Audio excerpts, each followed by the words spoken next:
Hello दोस्तों, आज हम बात करेंगे टोसिलिजुमैब एक दवाई के बारे में जो आजकल बहुत ज़्यादा यूज़ हो रही है कोरोना वायरस के ट्रीटमेंट में।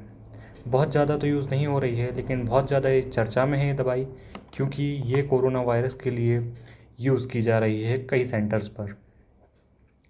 टोसिलिजुमैब एक मोनोक्लोनल एंटीबॉडी है।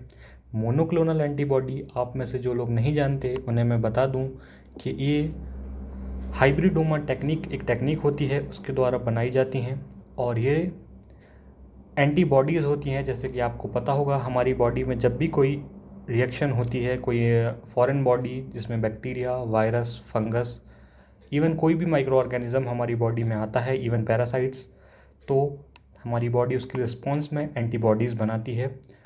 और जो एंटीबॉडीज़ होती हैं ये हमारी बॉडी का जो ह्यूमरल इम्यूनिटी होता है, जो ब्लड सेल्स के द्वारा मीडिएटेड होता है, उसका पार्ट होती हैं।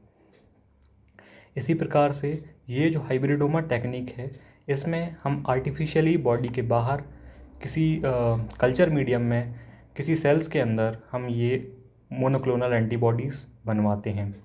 मोनोक्लोनल एंटीबॉडीज़ वो एंटीबॉडीज़ होती हैं जो किसी एक पर्टिकुलर एंटीजन, मतलब कोई पर्टिकुलर ऑर्गेनिज्म, उसके अगेंस्ट में, किसी पर्टिकुलर टारगेट के अगेंस्ट में काम करें, उन्हें हम मोनोक्लोनल एंटीबॉडी बोलते हैं। तो ये दवाई एक मोनोक्लोनल एंटीबॉडी है और सारी की सारी मोनोक्लोनल एंटीबॉडीज़ में मैब शब्द आता है लास्ट में।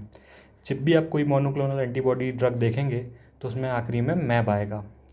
और ये दवाई हमारी बॉडी में कोरोना के लिए क्यों यूज़ हो रही है? क्योंकि ये हमारी इम्यूनिटी को डिक्रीज़ करती है। कोरोना में हमारी बॉडी का इम्यून रिस्पॉन्स बहुत बढ़ चढ़ कर आता है, जिसके कारण साइटोकाइन स्ट्रोम होता है और जिससे बॉडी में सीवियर रिएक्शंस होते हैं और पेशेंट को क्राइसिस वाली स्टेज पहुंच जाती है, जिसमें पेशेंट की डेथ हो सकती है। उस सब के लिए जो हमारा सी रिएक्टिव प्रोटीन है या फिर जो हमारे इन्फ्लामेटरी मार्कर्स हैं, वो सब बहुत ज़्यादा रेज हो जाते हैं उस स्टेज में।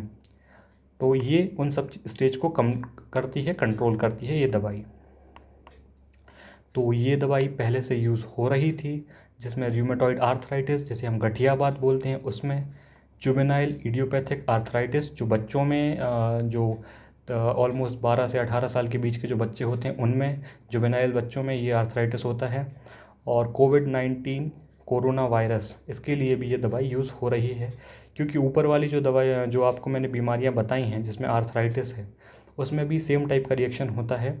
जो इंटरल्यूकिन्स होते हैं वो बड़े होते हैं, उन्हें हमें डिक्रीज़ करना होता है, इसलिए हम इसे यूज़ करते हैं।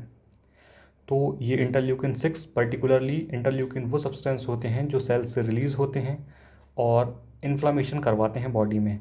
इंटरल्यूकिन 6 पर्टिकुलरली फीवर और पेन के टाइम पे बढ़ता है, तो ये इंटरल्यूकिन 6 के अगेंस्ट में एक्ट करता है और इन्फ्लामेशन को कम करता है और बहुत जल्दी रिलीफ पेशेंट को मिलता है।